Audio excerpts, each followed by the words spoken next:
सफीर मुल्क से नहीं निकाल सके हम, सीधी बात है। वो हमसे हमारे मार्च से पहले जब मार्च शुरू हुआ वो खुद चला गया, खुद ही गया है, ये नहीं निकला। सीधी बात है, मुल्क बदर नहीं हुआ। मैं अभी आज भी कहता हूँ मुल्क बदर नहीं हुआ, शायद नहीं हुआ मुल्क बदर। मैं खुला कहता हूँ मुल्क बदर नहीं हुआ। मसनूआत का बाइकाट नहीं हुआ भाई, उन्होंने नहीं किया। हमने आखिरी दम तक जोर लगाया मसनूआत का बाइकाट, लेकिन पहला मसला सफीर था, ठीक है। वो आपको बता दिया कि वो नहीं गया मुल्क से, बदर नहीं हुआ हमसे, उसको जलील करके नहीं भेज सके, ठीक है। बाबा जी से आपका ताल्लुक है? अल्हम्दुलिल्लाह। आज ना वजू करके सोइएगा, इस तरह सोइएगा। बाबा जी आपको जवाब मैं वैसे वजू में सोती हूँ रोज, और अगर ना दिया तो फिर मैं जो रमदार हूँ जाए। एक्चुअली बात ऐसी है कि अस्सलामु अलैकुम वरहमतुल्लाहि वबरकातुहू। सोशल मीडिया के दोस्तों के लिए आज जो मैं पैगाम रिकॉर्ड करवाना चाहता हूं, खासकर मेरा पैगाम आज हमारी उस बहन के लिए है जिन्होंने लीक ऑडियो के नाम से अपनी ऑडियो को वायरल किया। इसका मतलब कहीं ना कहीं तसलसल बनाया गया कि जैसे इमरान खान की वीडियो या ऑडियो उनकी लीक की जा रही है मुसलसल, साद हुसैन रिजवी की भी ऑडियो लीक हो गई। मेरे चैनल पर कोई 4-5 दिन से कोई डेटा मैंने अपलोड नहीं किया, लेकिन मुझे कमेंट आया कि साद हुसैन रिजवी की जो ऑडियो है लीक हुई उस पर बात करें। और यकीन मानिए वल्लाह मैंने ये बात सोच रखी थी कि अगर खुदा ना खास्ता कोई ऐसी बात हुई जो उन्हीं ऑडियोज के साथ मुंसलिक करके ये जिस तरह बनाया गया है, तो मैं हक गोई ही करूंगा, चाहे फिर कुछ भी हो। मैंने ये बात पहले भी कही थी कि अगर साद हुसैन रिजवी कल बाबा जी के मिशन से हट जाते हैं या वो अपनी दुनियावी जिंदगी में पड़ जाएंगे, तो उनके लिए सबसे पहले खिलाफ बोलने वाला शख्स मैं ही होऊंगा। उन्होंने नहीं किया, हमने आखिरी दम तक। उस बहन ने ऐसा लगता है जिसे फ्रस्ट्रेशन निकाली अपनी, लेकिन पहला मसला एक गुस्सा है, ठीक है। वो आपको बता दिया कि वो नहीं गया मुल्क से। मैं उन्हें गलत नहीं कहता, यकीनन आप बाबा जी को फॉलो करती हैं होंगी, ना ही मैं आपको कोई एजेंट कह रहा हूँ, ना मैं आपको कोई एजेंसी का बंदा कह रहा हूँ, मैं आपको ऐसे कोई अल्फाज नहीं दे रहा। लेकिन मेरे जितने भी दोस्त, मेरे भाई सुनने वाले, वो एक लम्हे के लिए जरा और से सुनिएगा, मेरी बात को समझने की कोशिश कीजिएगा।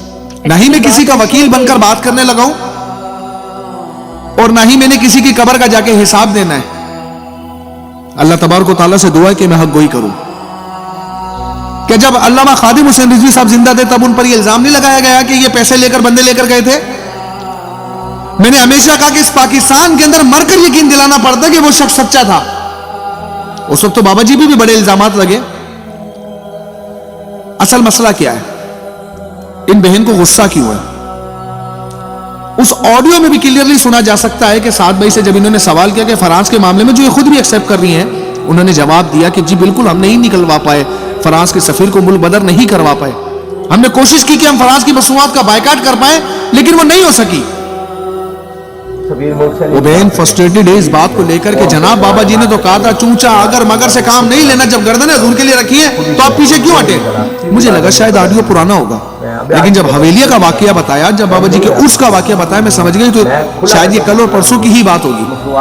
अब मेरा सवाल उस बहन से, और जिस तरह की बहन आपने गुफ्तगू की है ना, मैं आपसे ये उम्मीद नहीं करता कि हलाली माँ का बेटा हो तो आके मेरे से बात करे। आपकी नजर में कि जो आपसे बात करेगा वो हलाली होगा, बाकी सारे हराम के, तो अपने लफ्जों को चुनाव एहतियात से कीजिए कि दूसरों को काफिर काफिर और कब्र के अंदर अजाब वाला बनाकर कहीं इंसानों के खुद ही किसी लपेट में आ जाए इंसान।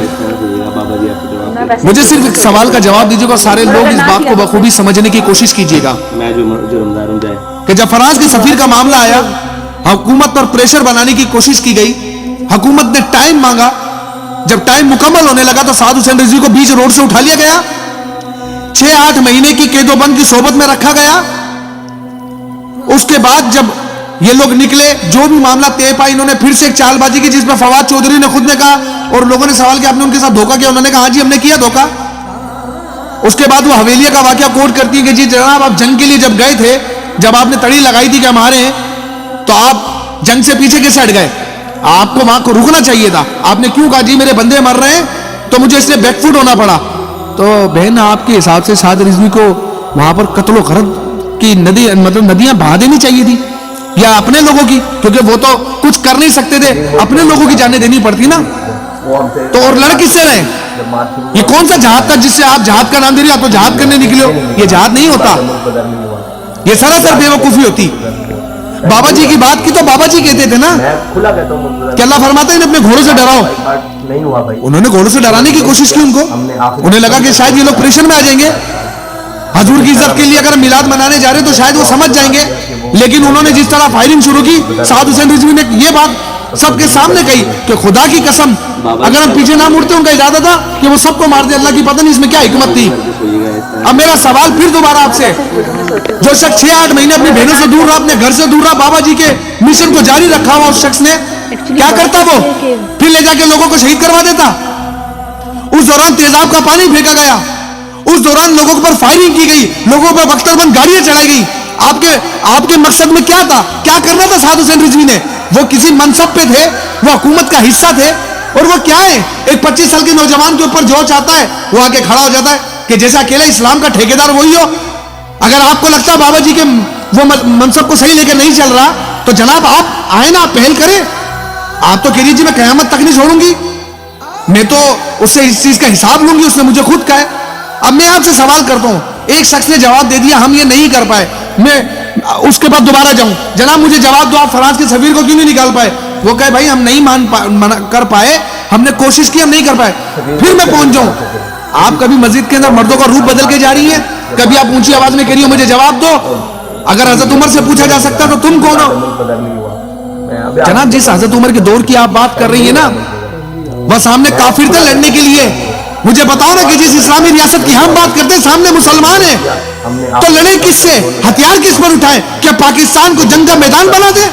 ठीक है, वो आपको बता दिया कि वो नहीं। जब अपने लोग बिके हुए हो ना, याद रखना कि मुसलमानों को और इस्लाम को सबसे ज्यादा नुकसान मुनाफिकीन ने पहुंचाया, काफिर में ताकत नहीं दी। आज अगर साद हुसैन रिजवी पीछे हटकर आंसू बहाकर रुक गया, तो मैंने लास्ट ऑडियो में कहा था कि इतना टूटा हुआ नहीं था ये शख्स। आपने अगर 2 साल बाबा जी का बयान सुन लिया, आपको लगा कि बाबा जी, तो बाबा जी जैसा तकवा कहां से लेकर आए? मुझे एक तो दिखाओ बाबा जी जैसा कोई एक मर्द कलंदर लाके दिखाओ जिसमें बाबा जी की छवि नजर आती हो, जिसमें बाबा जी का अक्स नजर आता हो, वो दिलेरी, वो बहादुरी, सिवाय उसके बेटे के। मुझे बताओ ना कि जब इंडिया को लड़काना, उसमें भी तुम कह रही हो कि जी धूप दिखाने के लिए बाहर ले गए, थोड़ी देर के लिए वॉक कर ली, तो क्या कर इंडिया पर बम गिरा दे? वो क्या साद हुसैन रिजवी की हुकूमत में जिनसे आप ये सारे तवक्कुआत कर रही हैं? लेकिन जिस तरह का जवाब दिया गया वो बिल्कुल बाबा जी की अक्कासी करता है। किस हुक्मरान ने इस तरह इंडिया को जवाब दिया? ये बहुत लंबी बात हो जाएगी, मैं आपकी तरह 34 मिनट की बात नहीं कर सकता, लेकिन मैं लबो लुबाब निकाल कर आपको एक बात बता देता हूं कि जिस तरह आप पीछे पड़ चुकी थी, इस जगह कोई भी नॉर्मल शख्स होगा वो अपना जवाब दे चुका है कि हम नहीं कर पाए। उसने शहीद नहीं करवाने थे बंदे, आप कह रहे हो कि जी वो लीडरशिप के लिए बाहर निकले, वो 8 महीने की जेल काट के आ चुका बंदा। मैं आपको जवाब भी ना देता शायद, मैं खुला कहता हूँ। और शायद मैं आपको ये बात बताता चलूं, अगर मैं आज ये इजाजत लेता आपको जवाब देने के लिए, तो मुझे वहां से मना कर दिया जाता कि आपने इसको जवाब नहीं देना, आपने नहीं बोलना, इसके लिए छोड़ दो।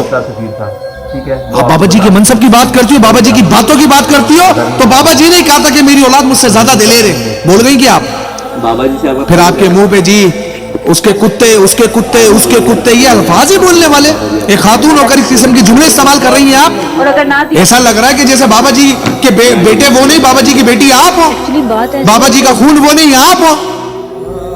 और पता नहीं ऐसा क्यों लगता है जैसे आप भरी पड़ी हैं, भजन कर रही हैं लोगों को। कितने साल के बाद एक जमात इतनी बड़ी जमात बन गई, अगर वो कुछ तो कर रही है हजूर के नाम पर, बताओ ना कौन से लोग हैं यहाँ पर? एक बार कलदम हो चुकी है तहरीक लबैक, आप बिल्कुल सफा हस्ती से मिटवाना चाहती थी इसको। इस पुरफितन दौर में जहां पर आका अलैहिस्सलाम ने फरमाया कि नेकी की राह पर चलना इस वक्त जैसे हाथ अंगारे में लेना, जैसे अंगारे को हाथ में लेना, ये आका अलैहिस्सलाम ने प्रेडिक्शन दी थी। उसके बाद भी आप तवक्का कर रही, कलदम के बाद आप क्या चाहती है? बंदे तो शहीद हो चुके हैं, सबको मरवाना था आपने, तो क्या हो जाना था उसके बाद? लेकिन मैं फिर दोबारा ये कहूंगा कि अपने लफ्जों पर गौर कीजिएगा और अपनी राय कमेंट सेक्शन में जरूर दीजिएगा। मिलते हैं अगली वीडियो में, क्योंकि इससे ज्यादा मैं शायद बोल ना पाऊं और मजीद और ऑडियो को लंबा नहीं करना चाहता।